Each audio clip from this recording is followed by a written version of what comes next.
La Segunda Guerra Mundial. Eventos, personajes, tecnología. Le doy la bienvenida a nuestro episodio del día de hoy. Episodio 173. La Conferencia de Yalta. Resoluciones. Siguiendo el formato establecido, la próxima semana no grabo un episodio.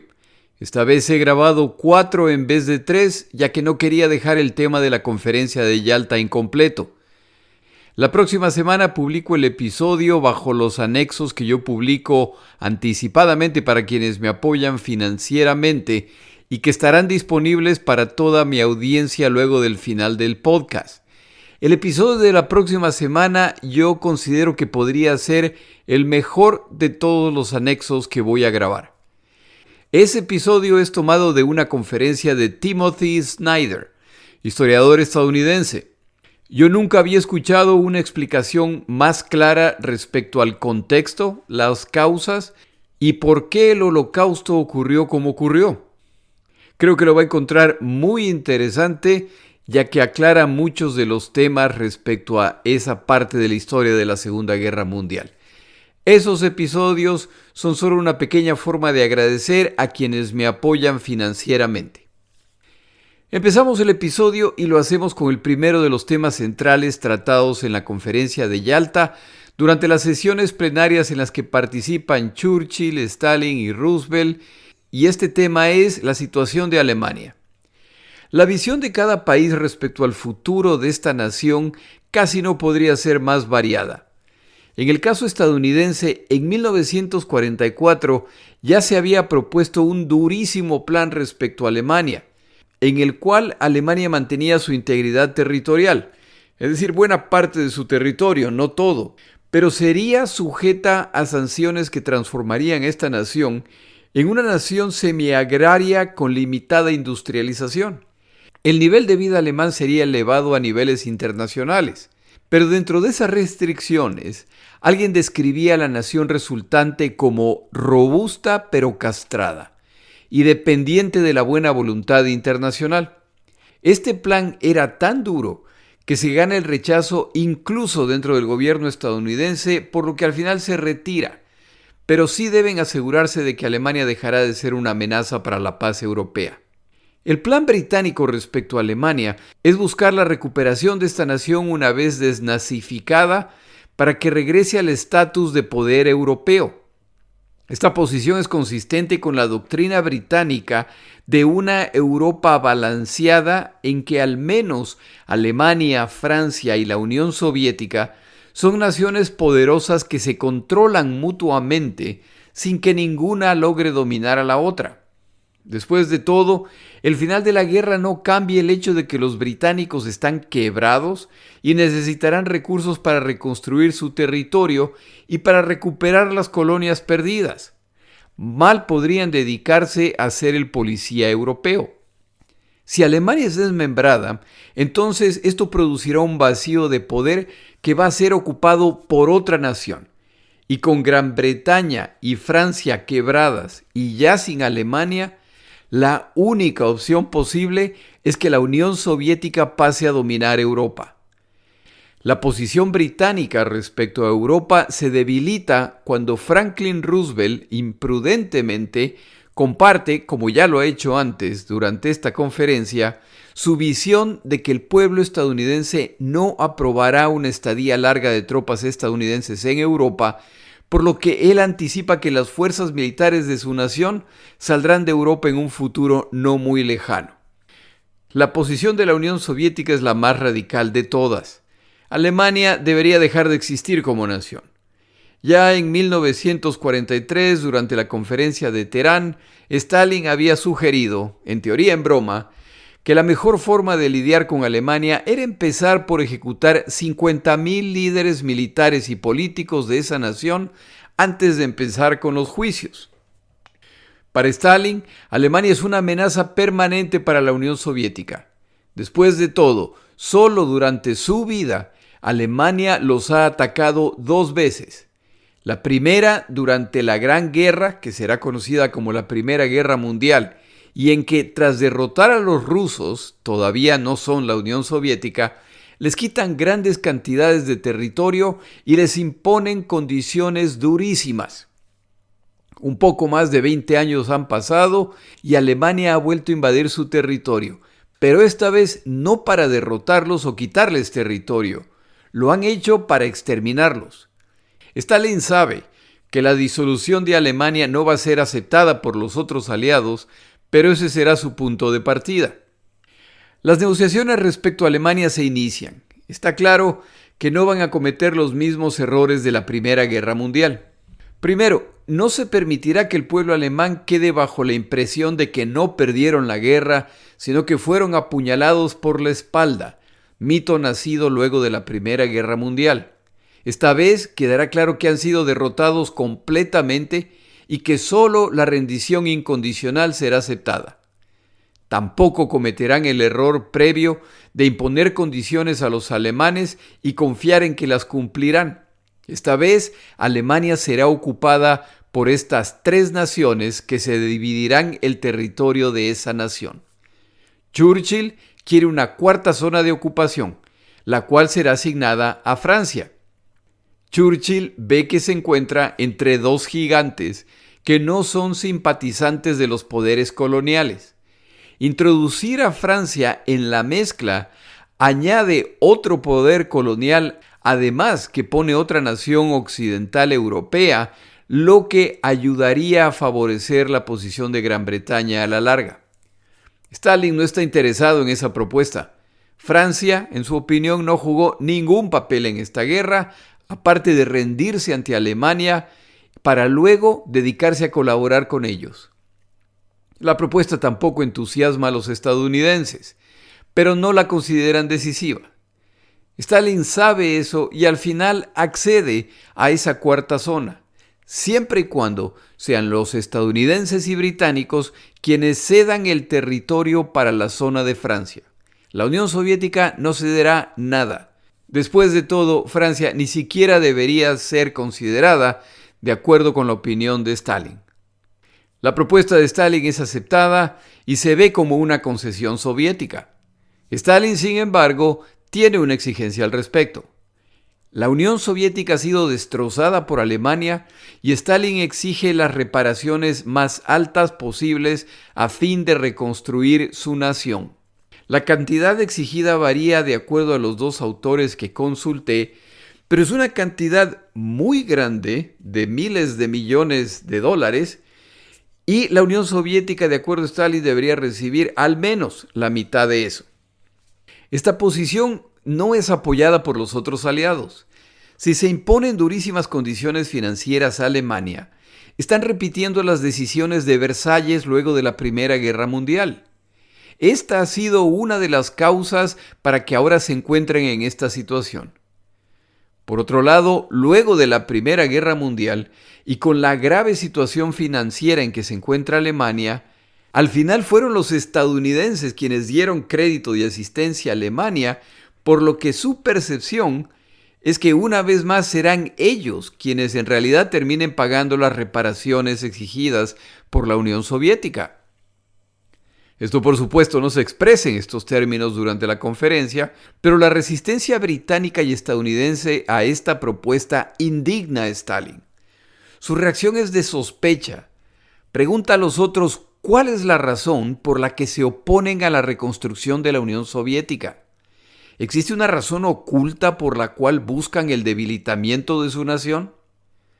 El reclamo tampoco carece de sentido, ya que de las naciones ahí representadas, los británicos han sufrido daños en su territorio como resultado de los ataques alemanes, principalmente al inicio de la guerra.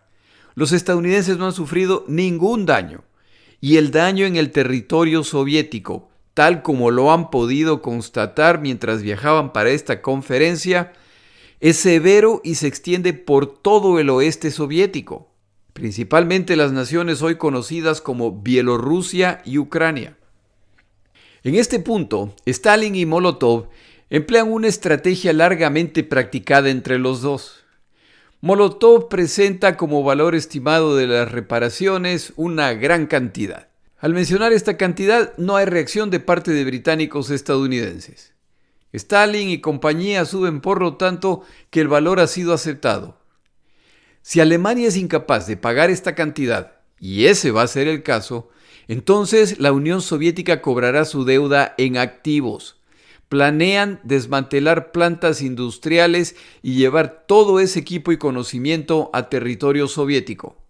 Esa posibilidad desata una carrera nunca declarada, pero muy real que ocurrió cerca del final y luego del final de la Segunda Guerra Mundial. Que no se le olvide que la maquinaria industrial alemana ha producido algunos de los tanques de guerra más complejos. El primer submarino que puede ser realmente considerado un submarino y no un sumergible. El primer jet que combatió en una guerra. Drones militares. El potencialmente primer misil intercontinental. Bombas inteligentes dirigidas por ondas radiales. Algunas de las mejores piezas de artillería de la guerra y cuentan además, todos lo saben, con un programa de desarrollo de armas nucleares. Estas tres naciones quieren ser las que capturen esas tecnologías, así como los científicos y equipos a cargo de ellas. Al aceptar, o al menos no rechazar, esta cláusula de los soviéticos, quiere decir que ellos tienen la primera opción para apoderarse de estas tecnologías. Y eso, secretamente, ninguno de los dos lo puede permitir.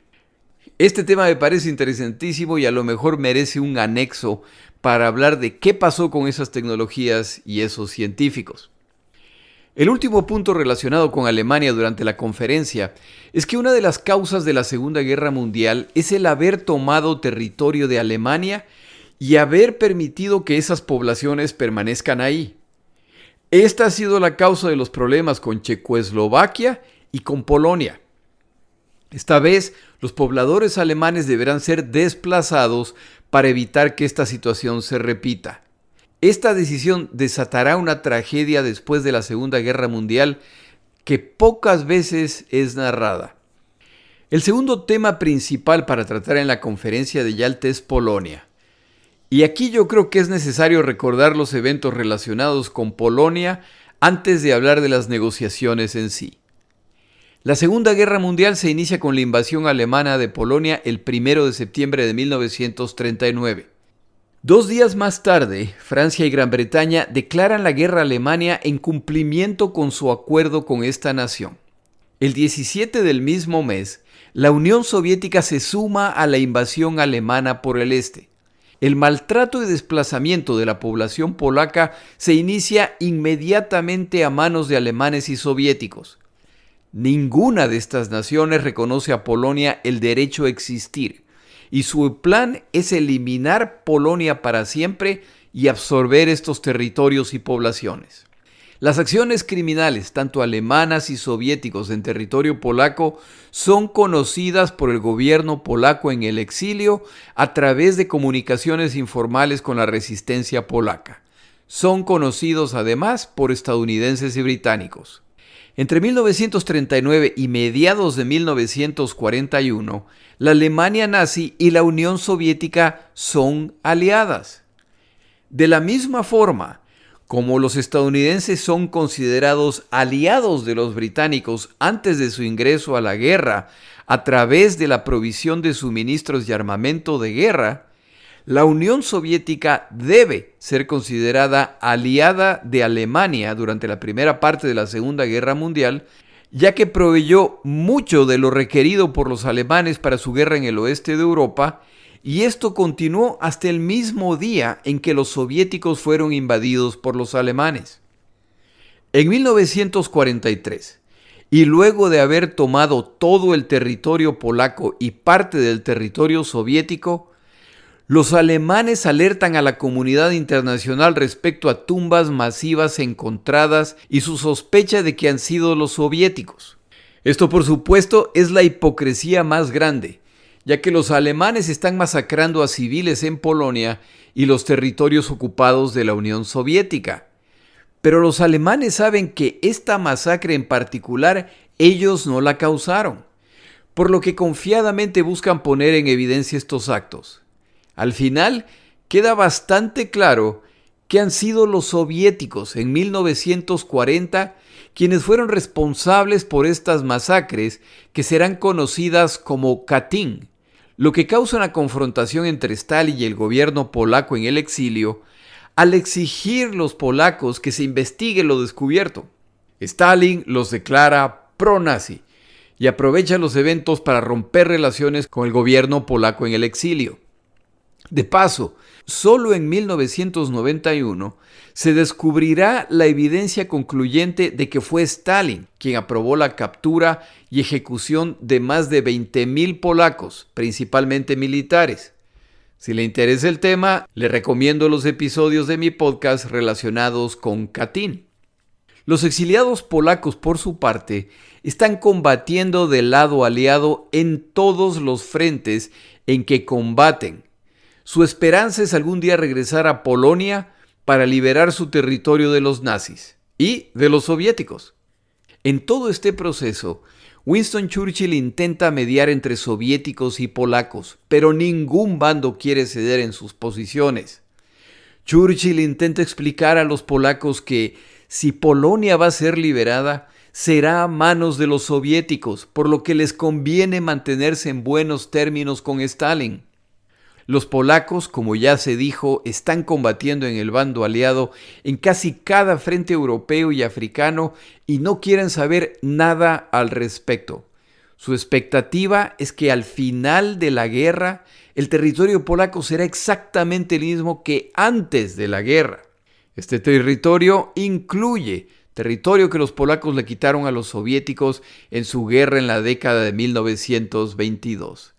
Churchill intenta explicarles que no van a ganar esta disputa y que su mejor opción es aceptar las condiciones o al menos mostrar flexibilidad respecto a lo exigido por los soviéticos. A finales de 1943, los tres líderes aliados se reúnen en la ciudad de Teherán e intentan discutir la situación de Polonia. Y Stalin deja claro que Polonia, después de la guerra, no incluirá los territorios perdidos por la Unión Soviética durante la guerra de 1921-1922. Si los aliados quieren compensar a Polonia con territorio, que se lo quiten a Alemania en el oeste y los polacos que se expandan hacia allá. En 1944, Stalin declara que existe un gobierno provisional en Polonia. Este grupo ha sido constituido por polacos que resisten a los alemanes y, para sorpresa de nadie, todos los que son parte de este grupo resultan ser miembros de grupos comunistas polacos. La Unión Soviética reconoce a ese grupo como el liderazgo de Polonia, no los polacos exiliados en Gran Bretaña. Británicos y estadounidenses han reconocido al gobierno polaco en el exilio como los representantes de los polacos. Más tarde, en 1944, la resistencia polaca en Polonia, aprovechando los desembarcos aliados en Francia y sabiendo que los soviéticos ya se acercan a su capital, Varsovia, deciden lanzar un levantamiento para aprovechar la debilidad alemana y liberar su capital antes de la llegada de los soviéticos, a fin de estar en una posición de mayor fortaleza ante ellos. Esta batalla, que ha sido relatada en este podcast, que debía durar 5 días, ya que la resistencia polaca solo tenía vituallas y armamento para ese número de días, toma 60.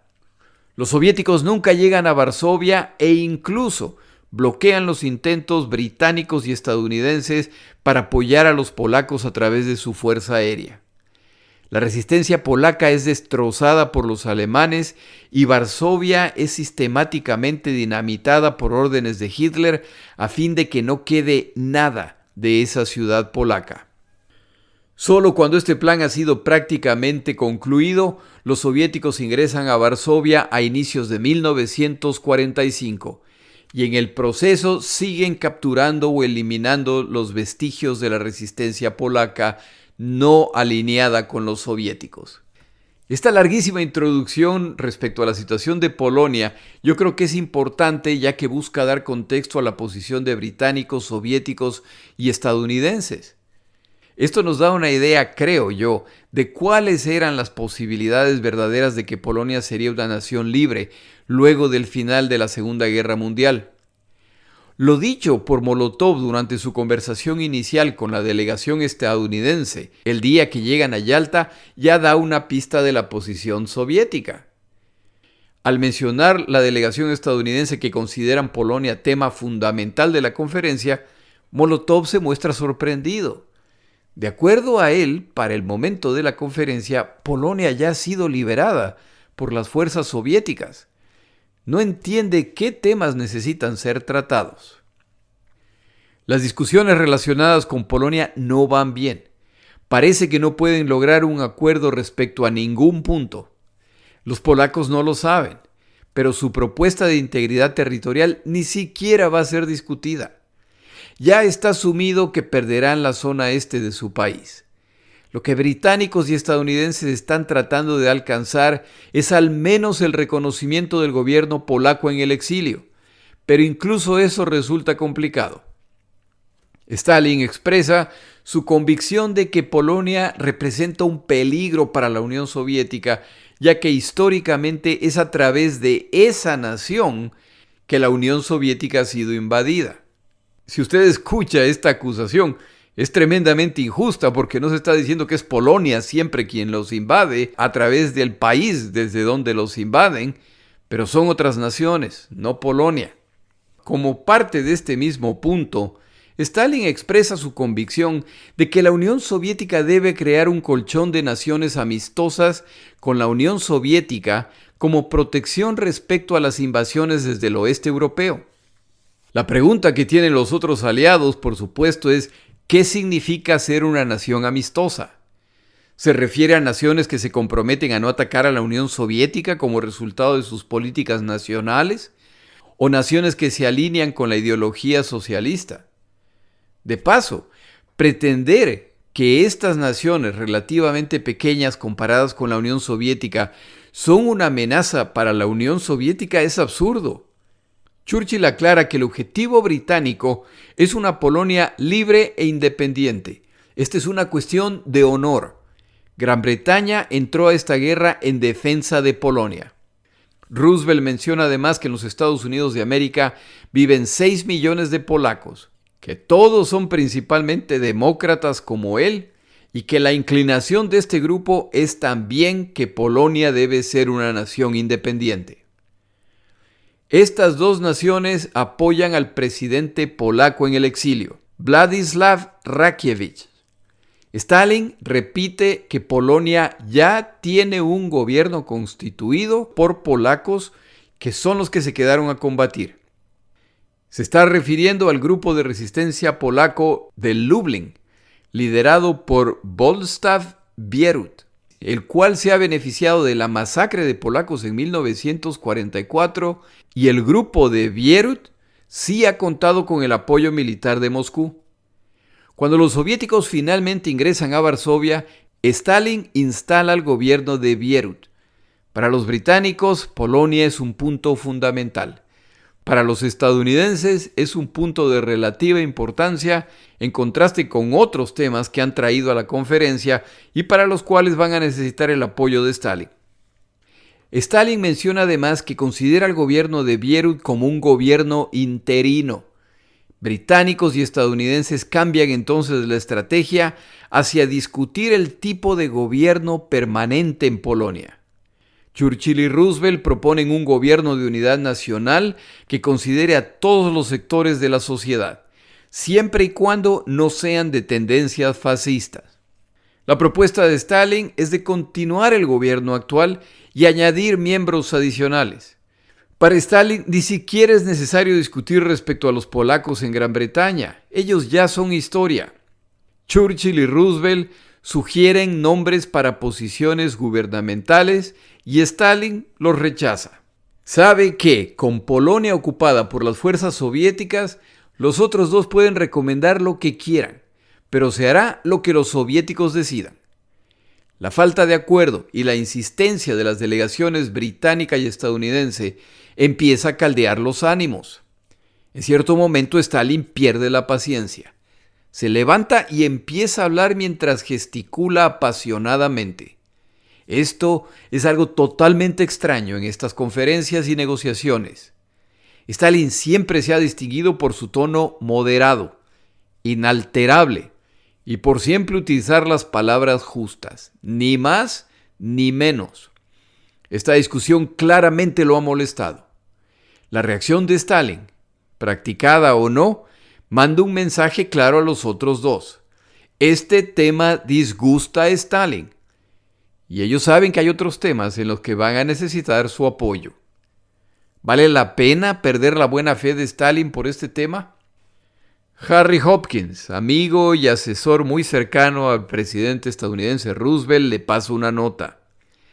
¿Y si mejor dejamos este tema para otro día? ¿No es preferible suspender la conferencia en este punto? Roosevelt está de acuerdo. Es el final de las sesiones de ese día. El tema de Polonia sigue pendiente, pero ya está claro que el tema será muy difícil de negociar. En este punto tomamos una pausa.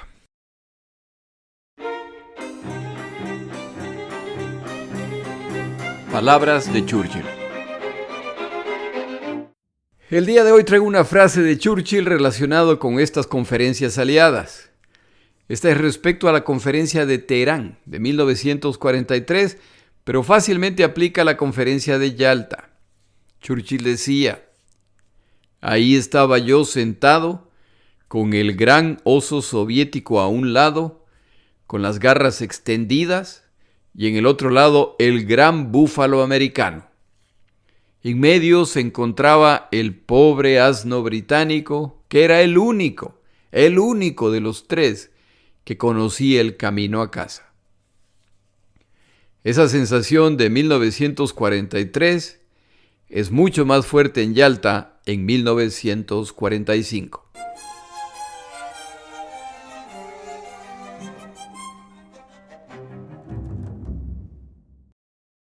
Las delegaciones se reagrupan y los servicios de espionaje soviéticos confirman que el mensaje mandado está claro.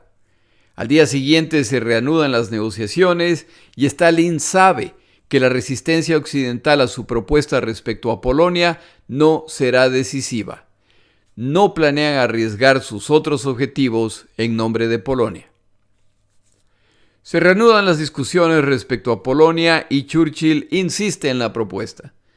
En cierto momento Stalin pregunta respecto a la situación en Grecia y la oposición de Churchill desaparece. ¿Qué ha pasado? ¿Por qué cesa la insistencia de Churchill?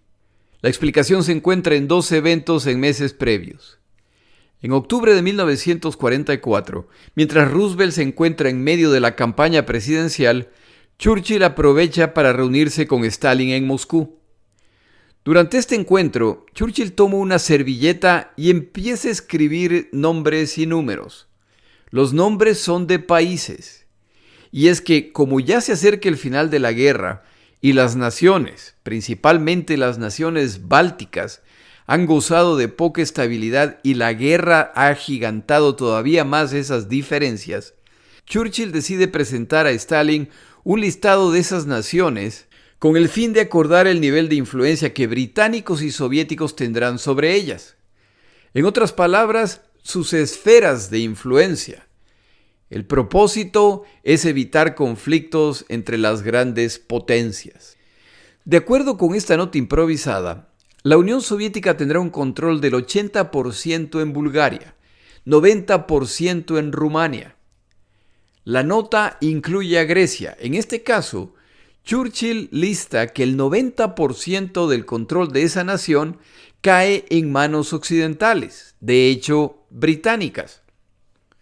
Lo que estos porcentajes significan es que la Unión Soviética será el poder dominante en temas relacionados con Bulgaria o con Rumania.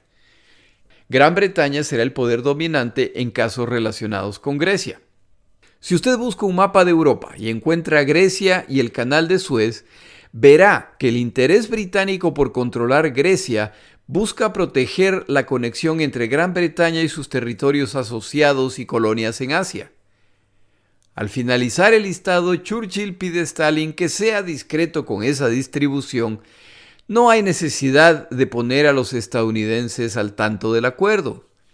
Churchill llama a este pedazo de papel la servilleta pícara, Naughty Napkin. Esta acción de Winston Churchill es con toda razón muy criticada, ya que está negociando con la soberanía ajena y alcanzando acuerdos al mejor estilo imperial.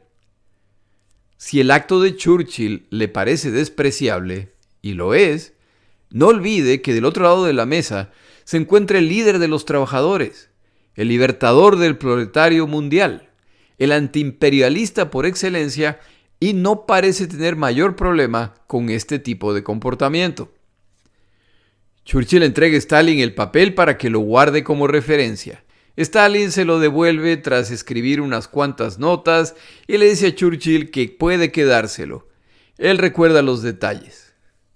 Quienes buscan interpretar esta conducta de Churchill elucubran que no es nada más que la certeza de Churchill de que la posición británica ya es muy débil y solo se debilitará más, por lo que es un intento desesperado de intentar llegar a un acuerdo con Stalin antes de que todo empeore. Destaca además la inocencia de Churchill al negociar respecto a naciones que están o pronto estarán en manos soviéticas, y por lo tanto ellos, los soviéticos, decidirán qué pasa ahí, tal como estadounidenses y británicos hicieron cuando cayó Italia. Pero Churchill, al hacer esto, ha comprometido su supuestamente inamovible posición respecto a la intromisión en otras naciones. Unas semanas más tarde, en Grecia, la situación de esta nación, que los alemanes nunca lograron controlar, está transformándose en una verdadera guerra civil, ya que los grupos guerrilleros y partisanos que han hostigado a los alemanes desde su llegada saben que en cualquier momento los alemanes deberán abandonar su nación y quieren ser ellos quienes queden en control. Los dos grupos principales son de tendencias distintas, y el que parece que podría lograr el control de Grecia es de tendencia comunista, por lo que en caso de ganar, Grecia con toda certeza se alineará con la Unión Soviética.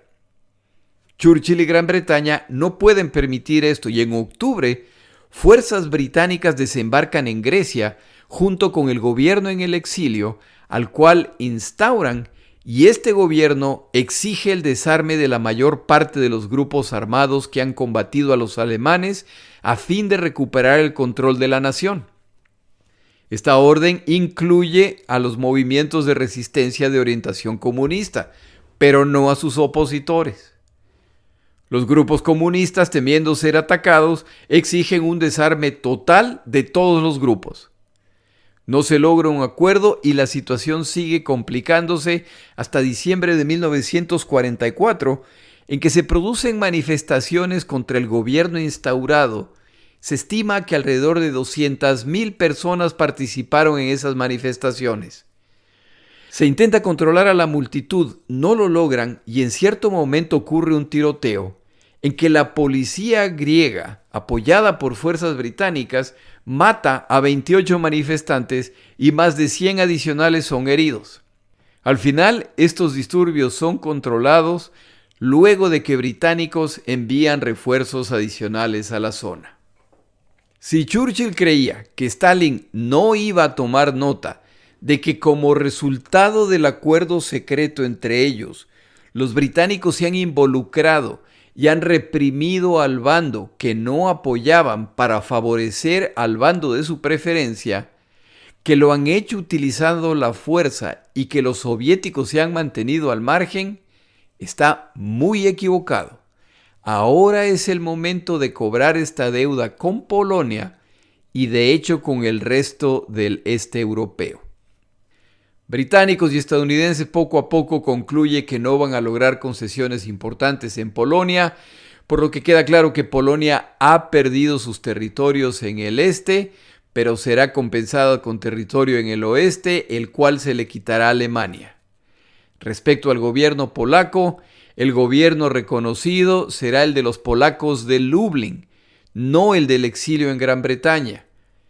El gobierno de los polacos de Lublin se lo considera un gobierno interino y el número de miembros de gobierno será incrementado con miembros sugeridos por británicos y estadounidenses. Sus sugerencias serán principalmente tomadas del gobierno de los polacos en el exilio. Queda claro, por lo tanto, que este es un gobierno provisional y que en algún momento habrá elecciones en Polonia después de la guerra para que sean los polacos quienes decidan qué tipo de gobierno desean tener. Queda claro además que la Unión Soviética quiere gobiernos amistosos en el este europeo, aunque Stalin no aclara qué significa gobierno amistoso. Stalin se va con la sensación de que esta propuesta ha sido aceptada, sobre todo porque para el momento de la conferencia de Yalta, los soviéticos ya han ocupado o están en el proceso de ocupar cada nación en el este europeo. Y luego de esta conferencia acelerarán el paso para asegurarse de tomar cuanto territorio puedan. También es justo mencionar que si los soviéticos están ocupando o liberando el este europeo, llámelo como usted quiera llamarlo, británicos y estadounidenses están ocupando o liberando, llámelo como usted quiera, el oeste europeo. Uno de los consejeros de Roosevelt, al revisar las decisiones acordadas relacionadas con Polonia, expresa su alarma ante lo impresionantemente vago de los acuerdos. Le dice a Roosevelt que lo escrito puede ser interpretado de 1000 maneras y que el resultado final es impredecible. Roosevelt contesta que lo sabe, pero que es todo lo que puede hacer por Polonia por el momento. Está consciente de que esa nación en realidad está en manos de Stalin.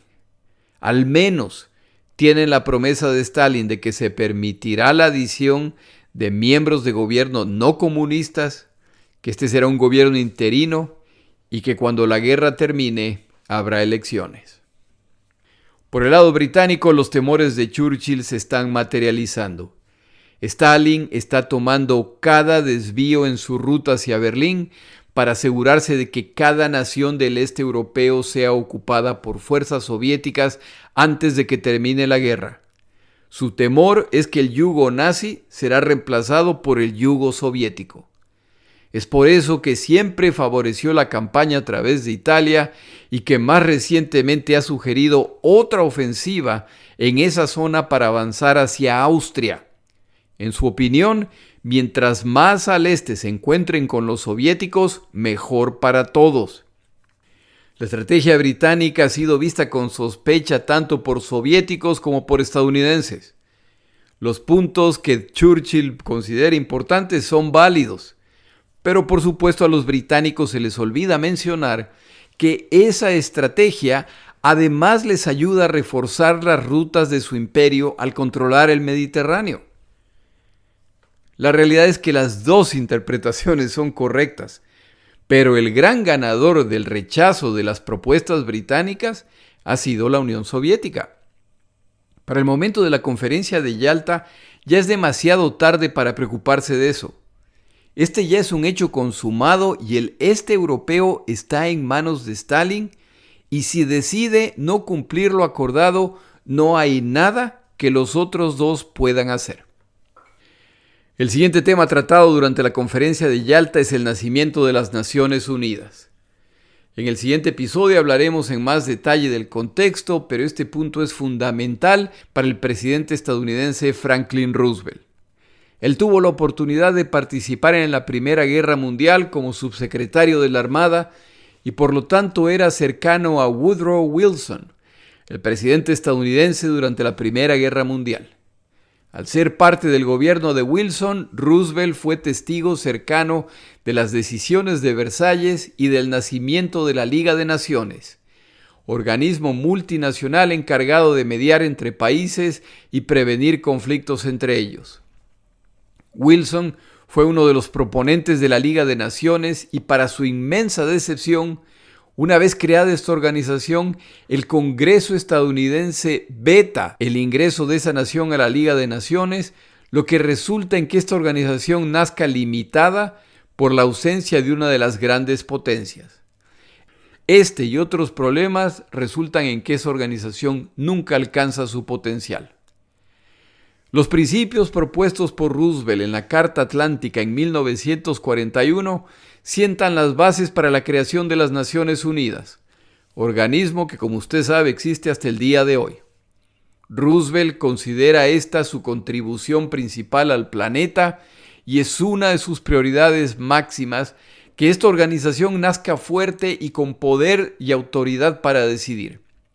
Esto solo es posible con la participación de la Unión Soviética, y Yalta es la última oportunidad para obtener el compromiso de Stalin, que siempre ha mostrado cierta simpatía con el proyecto, pero no el nivel de entusiasmo de Churchill.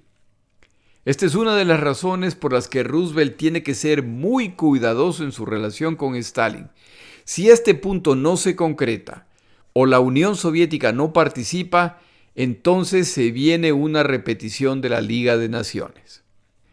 El tema de las Naciones Unidas se ha tratado en múltiples reuniones entre funcionarios de estas naciones en el pasado y Yalta es la oportunidad para finalizar acuerdos. No es solo su fundación, son los detalles.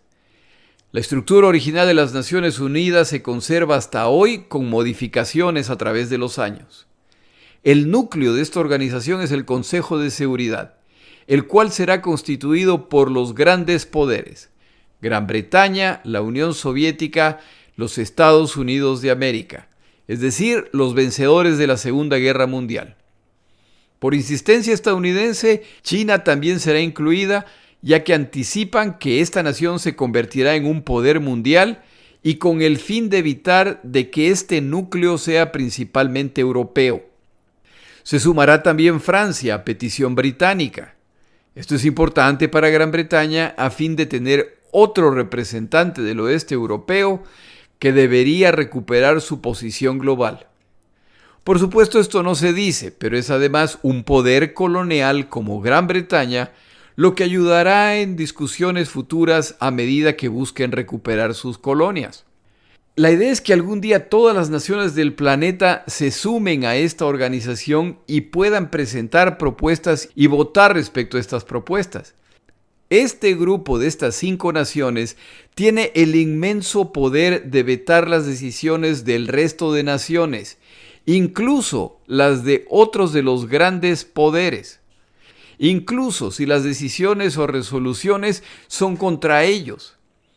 Este poder de veto asignado a este pequeño grupo no es hasta que el planeta se estabilice, o no es por un cierto número de años, es por el tiempo que exista esta organización.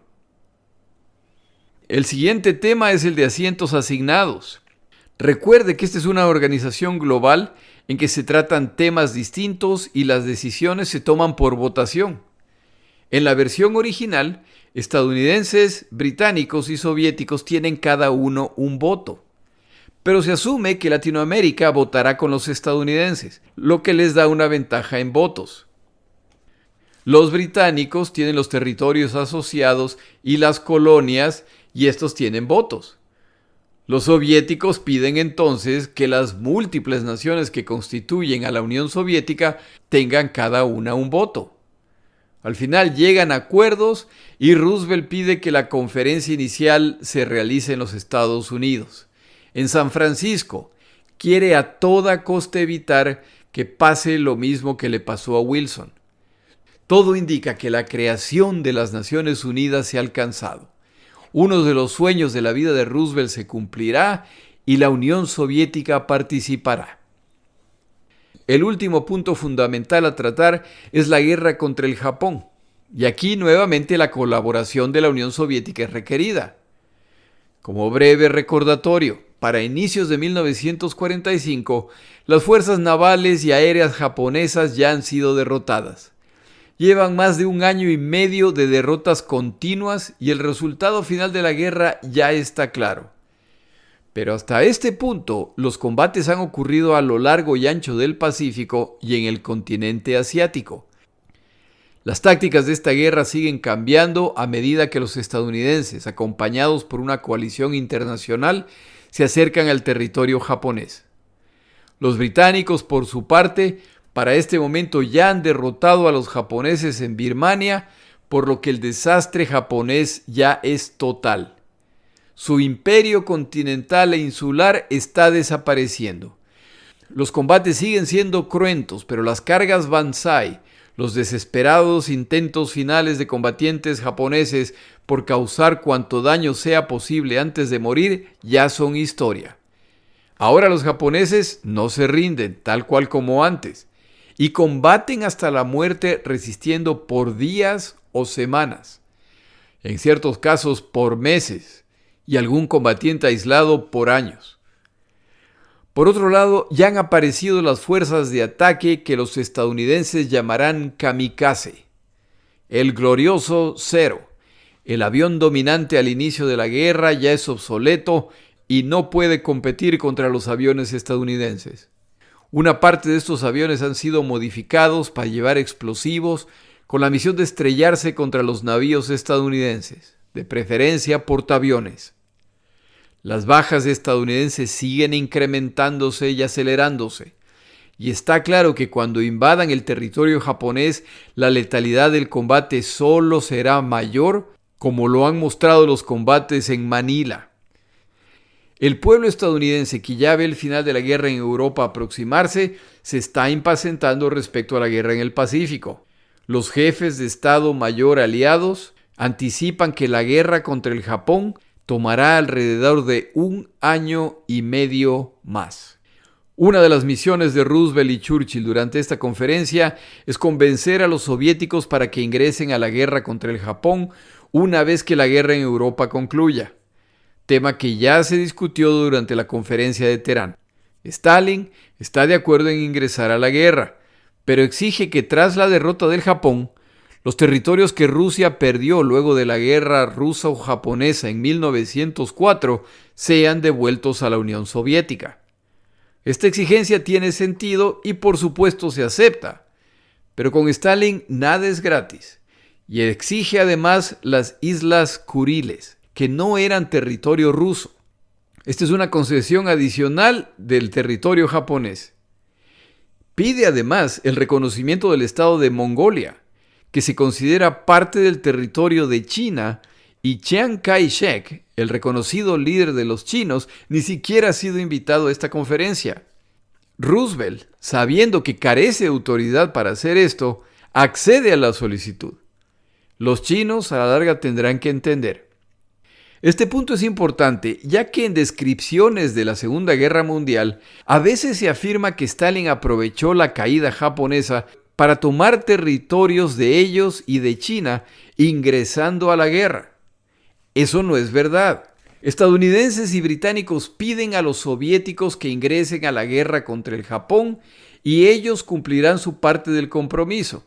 Pero como ya lo dije antes, en esta vida nada es gratis. Nuevamente se me terminó el tiempo.